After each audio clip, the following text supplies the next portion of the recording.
So I get to tell my favorite stories because I get the stage tonight, which is lovely. And I want to start with something that some of you probably know about me, which is that I love negotiating corporate policies. It is one of my favorite things. It might sound boring, but it's not.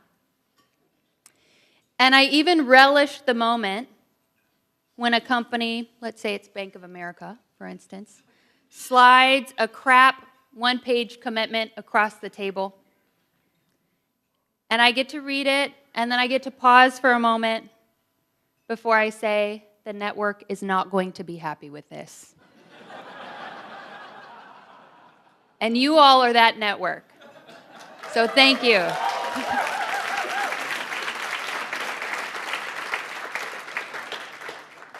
And a few months ago, I received my first formal presidential invitation to visit Indonesia, which, of course, I accepted. And it was worth going, but not for the reasons that you might expect. So it wasn't the chance that I had to stand up in the closing plenary and talk about the importance of human rights. It wasn't the useful negotiations that we had with companies like Kraft and Mars and Unilever, who are concerned about their palm oil sourcing. It was worth accepting the invitation because of a surprising moment that happened at the bar of the Shangri-La Hotel. So a few days prior, I had gone to a presentation that was being put on by one of Rand's longtime nemesis companies, Asia Pulp and Paper, one of the largest, yes, you can hiss still, one of the largest pulp and paper companies in the world. And I sat down, and a few minutes after the presentation got started, right next to me sat Linda Wijaya, who runs the company.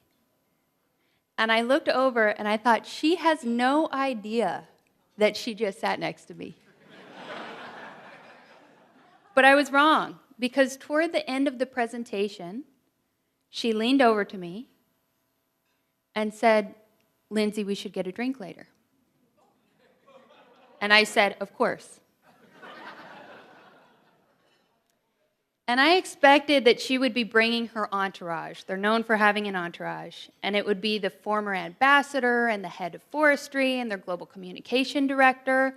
So I knew that I really had to be prepared, and I had to bring my own posse. So it was myself and Mr. Bill Barkley. Bill, where are you? Woo! My posse. Thank you, Bill. So we march into the lobby of the Shangri-La Hotel, where it was a Tropical Forest Alliance dinner, which means it's many global companies concerned about deforestation, it's governments, it's all of the conservation groups that you would imagine.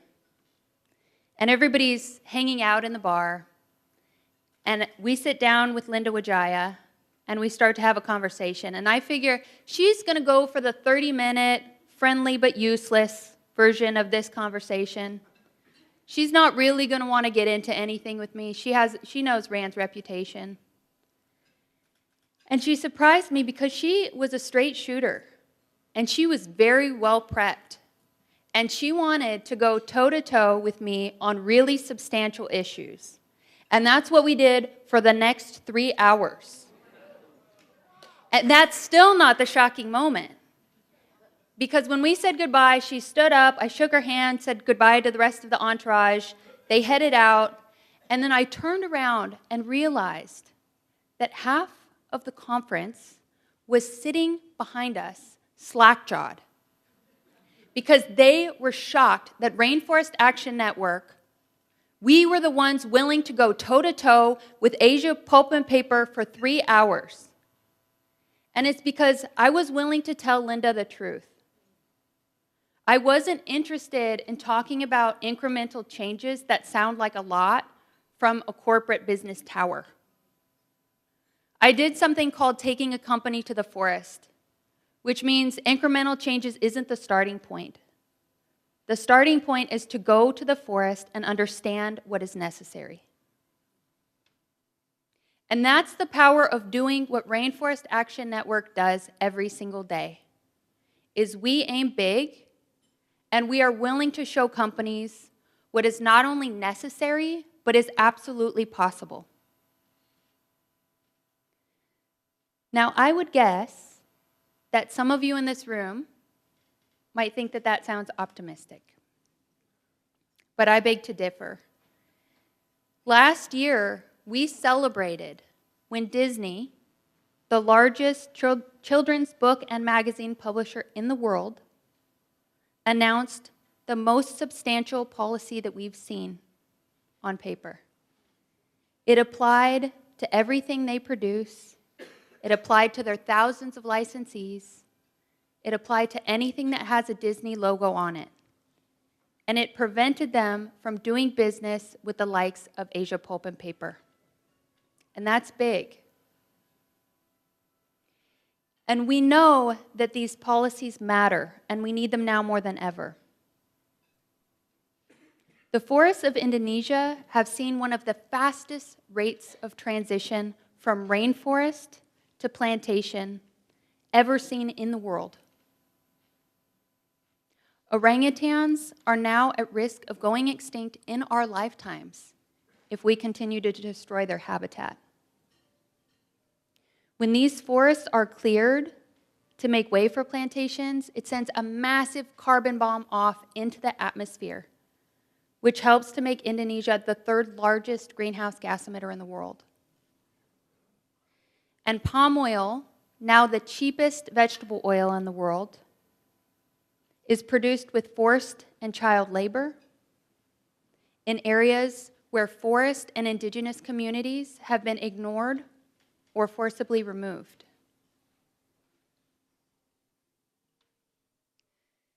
So corporate campaigning and passing policies has gotten more popular.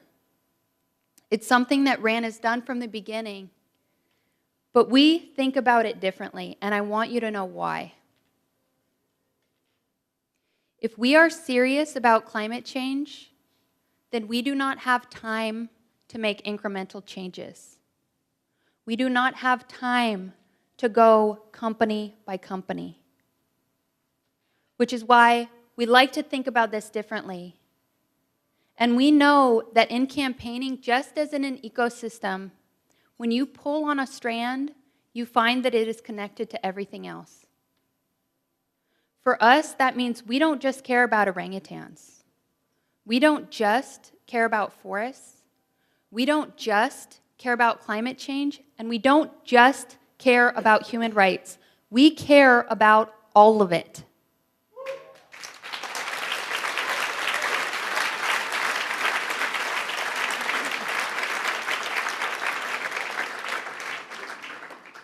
So because of this, we've launched one of our most ambitious campaigns to date. We've taken on 20 companies, 20 global snack food companies, the likes of Kraft, Kellogg, Unilever, General Mills. I could go on till 20. You get the idea. Companies who have a combined worth each year of more than $430 billion. And RAN is committed to changing their practices.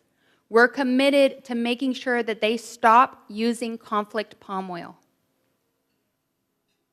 And to do that, we need your help.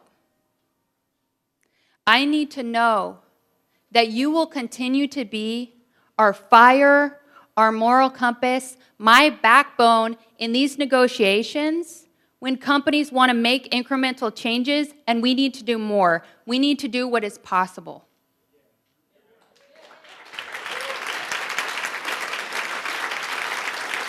That's a good response. I'll take that as a yes. So I want to take you to my forest now, since you all are just getting to know me. And it's not in Indonesia. It's my home in the Sierra Nevada mountains where I grew up, and where I used to love the ability to walk out the door and be in a forest in a matter of minutes. There was one trail that I loved in particular, And it's because you could get to this meadow and you could bushwhack downhill all the way down to the Stanislaus River. Or you could head along the ridge and get a beautiful view of the valley below. And this led me to believe that it was a given, that we should all be living in these beautiful, natural places. But I still vividly remember the moment that that changed for me. I came home from college for a visit, and I charged out the front door, and I was headed to the trail. And it took me a minute to realize that it was too hot and too quiet. And it's because the entire face of the mountain had been clear-cut. And that is a tough moment when something that you love is taken. But it put things in perspective for me because this is just a glimpse of what it's like for communities that we work with in places like Indonesia, who walk out the front door to find that their livelihoods, their homes, and their forests are gone. And it also made me appreciate that these things are not a given anymore. Things that are so valuable, the air that we breathe, the food that we eat, the water that we drink, they're no longer a given because each day they're being taken for private profit. And at Rainforest Action Network, we are determined to change that. Because these things that are so valuable to us are valuable to future generations. So I want to close not by continuing to talk about the importance of campaigns or communities, but I actually want to take a minute just because I've been reflecting a lot on the opportunity that I've been given, which means so much to me because I respect Rainforest Action Network so much. And I want to thank you all for choosing me to lead and for believing in me and for believing in the power of what we're going to do together. So thank you so much. And with that, I'll close the night.